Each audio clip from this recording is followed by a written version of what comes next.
최근 미국 정부가 다가오는 가을 학기에 온라인으로만 수업을 듣는 외국인 학생들의 비자를 취소하겠다. 그리고 신규 발급도 중단하겠다고 밝혔습니다.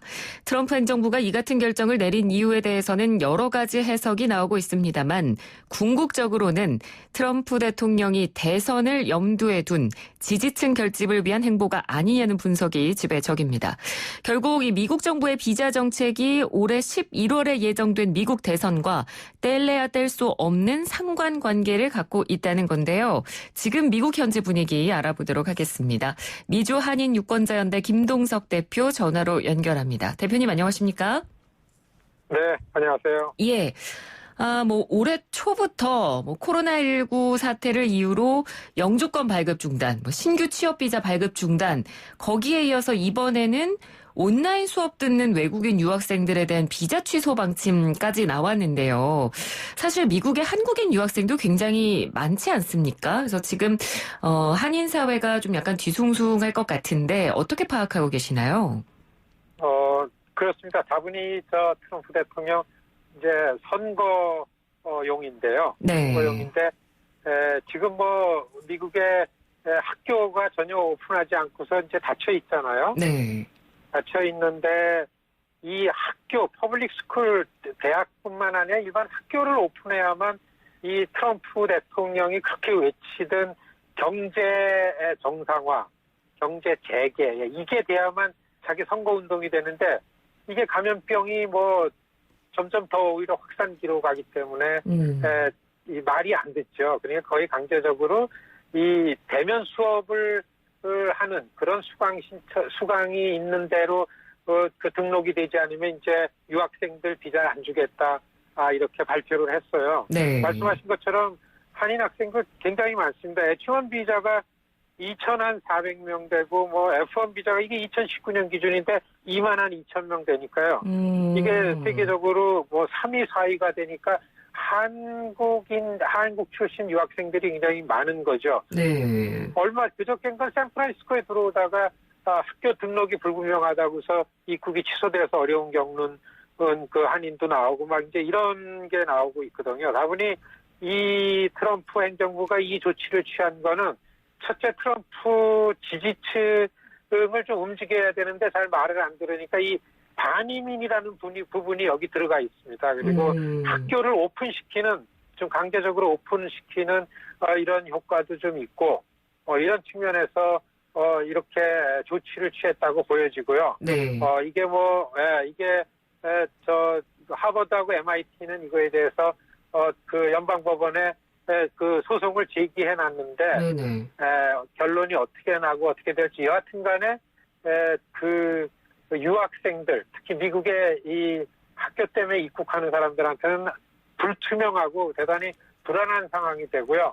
말씀하신 것처럼 한인 사회 유학 관련한 부분에서 일하시는 분들 굉장히 불안하고서 어려운 상황이 된 건 사실입니다. 예. 그러니까 말씀해 주신 대로 이러한 트럼프 대통령의 최근의 반이민 정책 관련 행보들, 결국 이제 지지층 결집을 염두에 두고 이런 행보들을 보였다라는 건데, 근데 이게 정말 과연 지지층 결집에 어느 정도나 도움이 될까? 그 부분도 좀 궁금하거든요. 어떻게 보십니까? 지금 유학생 어렵게 만드는 거 반이민이라고 얘기했을 때는 사실 한국보다 중국이라는 존재가 여기가 더 크게 확대돼서 보입니다. 네. 그러니까 이 트럼프 선거에 트럼프가 내세울 수 있는 게 트럼프 캠프에서 세 가지를 내놓는데, 첫째 이제 경제 재개, 일자리 관련한 부분이고요. 네. 두 번째는 이제 중국 대륙입니다. 이게 바로 그 경제랑 연결이 되고 중국이 이슈고, 그 다음에는 최근까지 좀 수그러들었지만은 이 인종차별에 대항하는 전국적인 시위요. 네. 그러니까 트럼프 대통령은 이 시위는 강경하게 막아야 된다. 미국을 수호하기 위해서 법과 질서를 강조하죠. 이게 요 세 가지를 가지고 할 때에 이 반이민이라는 거는 2016년도에 정말 경합주에서, 그 이전에는 오바마가 이겼었는데 힐러리가 이길지 몰랐는데 트럼프가 이긴 6, 7개 주에서 지지층을 결집해서 이긴 게 반이민이라는 거를 부르짖었거든요. 네. 멕시코와 국경 쌓는 게 반이민인데 지난 6월 20일 오클라호마 유세가 실패를 했어요. 예. 그러니까 좀 다급해졌죠. 자기의 지지층들이 굉장히 광적으로 나오는 지지층들이 생각만큼 결집이 안 되는 것 때문에 그렇기 때문에 더욱더 강경하고 분열적인 그런 입장을 취해야 이 시골의 백인 우파들이 나오겠다라는 것 때문에 지금도 그러한 그 공약이 나오고 앞으로도 훨씬 더 트럼프 선거운동 속에서 이러한 반이민적인 발언이나 이런 정책은 더 강경하게 나올 거라고 보여집니다. 네. 그리고 이런 반이민 정책뿐만 아니라 트럼프 대통령이 정말 오랜만에 이 3차 북미 정상회담 이야기를 꺼냈습니다. 뭐 폼페이오 미 국무부 장관도 가능성을 어느 정도 열어두겠다 이런 발언까지 했고요. 이것도 대선을 앞둔 정치적 발언이라는 분석이 사실 한국 언론에선 굉장히 지배적인데 미국 내에서도 지금 비슷한 시각으로 보고 있습니까? 아직 그 선거 국면에 북한 이슈가 트럼프의 그 지지율에 어떤 영향을 줄 거라고 보여지지는 않고요. 네. 다만 그 남북 연락사무소 폭파된 다음에도 그 단골이거든요. 트럼프 대통령이 여태까지 북한에 대해서 아무도 못했던 걸 내가 했다라는 게 거의 자랑거리였는데 네. 아무런 관심을 표하지 않았었습니다. 사실 트럼프 대통령이 대선 전에 정상회담 가능성에 얘기한 거는 국내 어느 언론사랑 인터뷰할 때 기자가 다그쳐서 물었기 때문에 나온 겁니다. 네. 그런데 사실 대선 전에 정상회담 가능성은 그 책을 써가지고서 화제거리가 됐던 존 볼튼이 자기 책 선전하러 주요 매체에 나가가지고서 그런 부분을 했죠. 트럼프 대통령이 너무 궁지에 몰리고 판세를 역전시키는 데에 북 이슈가 도움이 된다면 언제든지 할 거다. 그게 전당대회 끝나고 한 달 안에 하는 게 그게 옥토버 서프라이즈라는 걸 표현을 했죠. 10월에 깜짝 쇼를 할 가능성이 있다라는 걸 한 다음에 이게 얘기거리가 됐습니다. 거기에 맞춰서 스티브 비건이 한국에 가니까 여기에 이제 초점이 돼가지고 이런저런 전망이 나오는데 아직까지 트럼프 선거에 네. 북한 이슈가 아마 나쁜 영향을 주지 않도록 관리하려고 그러는 게 최선이 아닐까 이렇게 보여지는 거죠. 네. 그러니까 어떤 주요 정책이나 주요 카드로 쓰기보다는 어느 정도 본인의 재선에 악영향을 끼치지 않는 정도의 적당한 선에서 관리 차원으로 이루어질 것이다. 그런 전망을 좀 해주신 것 같고요. 근데 어찌됐건 이 미국의 뭐 비자 정책부터 이런 여러 가지 다양한 한 나라의 주요 정책들이 이 대통령의 대선에서 유리한가 아닌가를 두고 결정된다는 점이 참 씁쓸하긴 한데요. 한국 언론에서는 이제 최근에 이렇게 트럼프 대통령이 강경한 정책들을 내놓는 행보를 보이는 이유가 지지율이 많이 떨어졌고 본인이 실제로 위기를 많이 느끼기 때문에 이런 행보들을 보인다라고 분석을 많이 하고 있거든요. 미국 내에서 실제적으로 트럼프 대통령에 대한 지지율 분위기는 어떻습니까? 그렇죠. 지금 미국 선거판에 트럼프와 반 트럼프만 있습니다. 상대편인 조 바이든에 관한 얘기는 별로 없어요. 그럼에도 불구하고 지지율이 떨어지고 격차가 좀 벌어지는 거에 당황을 한 거죠. 그저께 나온 평균 지지율이 그 트럼프 지지율이 40.8%고 바이든이 49.6%.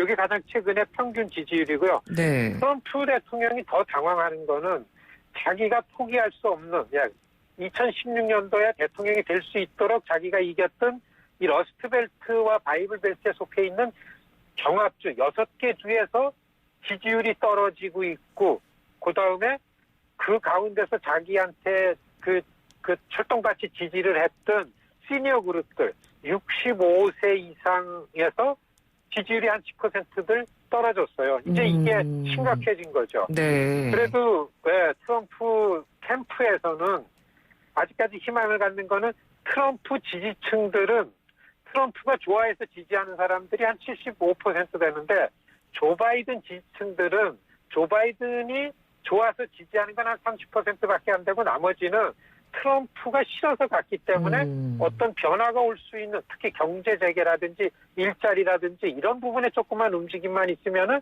지지층들을 돌려 세울 수 있다라는 걸 가지고 지금 이제 캠프를 다시 조정을 하고 있고 이제 그런 상황입니다. 네. 이렇게 트럼프 대통령의 지지율이 떨어지는데 영향을 줬던 요인들이 어떤 것들이 있는지도 저희가 좀 짚어보면 좋을 것 같은데, 뭐 코로나19 관련 대응 부분, 뭐 인종차별 시위 논란 여러 가지가 있겠습니다만 지금 미국 사회에서 가장 크게 이 지지율에 작용하는 원인은 뭐라고 보십니까?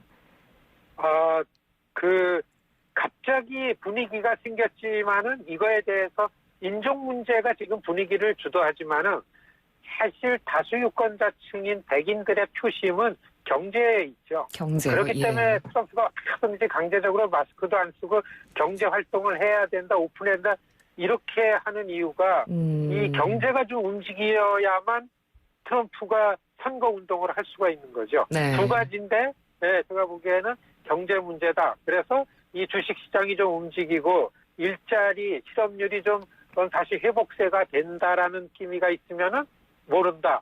지금으로서는 상식적으로는 뭐 바이든 결정론 같은 걸 성급하게 얘기하지만은 아직 전문가들은요. 아직 전문가들은 트럼프 4개월이 남았잖아요. 4개월. 그렇죠. 예.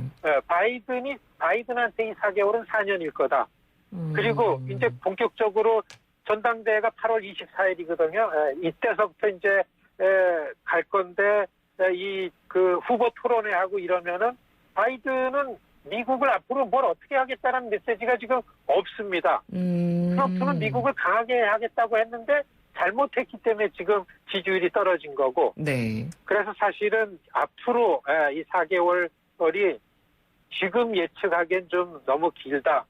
이렇게도 전문가들이 얘기를 하고 있습니다. 네, 뭐 지금 당장 바이든의 지지율이 좀 올라간 것처럼 표면적으로 보이긴 합니다만 말씀해 주신 대로 대선까지는 지금 4개월이라는 굉장히 긴 시간이 남았고 변수는 얼마든지 생각할 수 있을 것 같은데 뭐 지금 이 트럼프 대통령의 맞사위죠. 제러드 쿠슈너가 국정을 장악하고 있다는 얘기가 계속해서 나오는데요. 트럼프 캠프에서 지금 이 제러드 쿠슈너를 아웃시키는 방향에 대한 이야기도 지금 나오고 있다던데요. 최근에 대통령이 그 쿠시너 얘기를 들은 거에 대해서 나는 후회한다라는 얘기를 공개적으로 한 적이 있어요. 그리고 트럼프 캠페인 캠프에서 쿠시너의 영향력이 이렇게 이제 갑자기 떨어지고 없어져 가고 있는 부분들이 바깥으로 나오고요. 네. 사실 트럼프 사위인 쿠시너는 2016년 트럼프 선거에 기여한 게 별로 없었어요.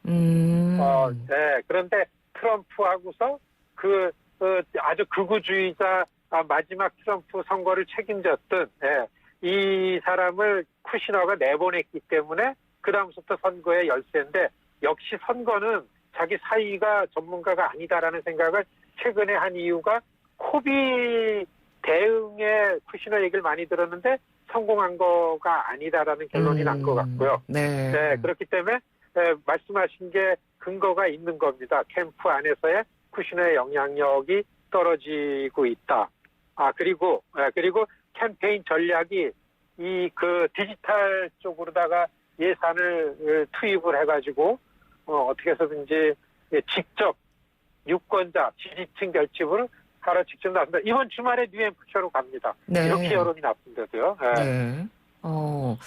그렇다면 예상대로 이제 쿠슈너가 정치적인 영향력이 떨어졌고 쿠슈너가 정말 말 그대로 아웃된다면 지금까지 가져왔던 일관되게 유지돼 왔던 그런 뭐 정치적 분열을 조장하는 전략이라든가 인종차별 관련한 강경 발언이라든가 이런 부분에 대한 전략이 어느 정도 변화가 생길 수도 있을까요?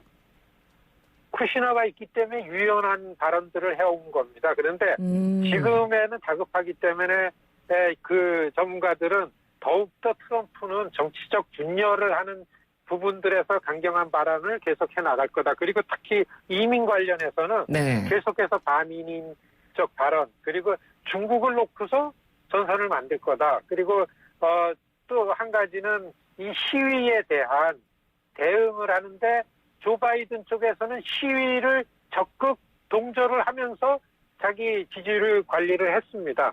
인종차별 안 되고 경찰의 면책특권을 완화시켜야 되고 이랬는데 그거에 비해서 트럼프는 법과 질서를 위해서 미국의 가치를 지키기 위해서 나는 경찰력을 강화하고 단지 문제는 나쁜 경찰이 문제다. 이런 입장을 취해왔거든요. 네. 많은 전문가 다수 유권자 백인들이 여기에 있어 어떻게 판단을 할 건가.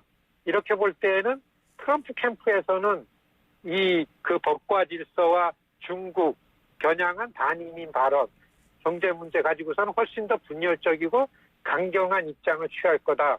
앞으로 선거에 이렇게 보여지죠. 네. 앞으로 계속해서 더 강경하게 정책을 밀어붙일 것이다. 이런 분석해 주셨습니다. 대표님 오늘 말씀 잘 들었습니다. 고맙습니다. 네, 고맙습니다. 네, 지금까지 미주 한인유권자연대 김동석 대표와 이야기 나눴습니다. 1부는 여기서 마치고요. 잠시 뒤 2부 이어갑니다.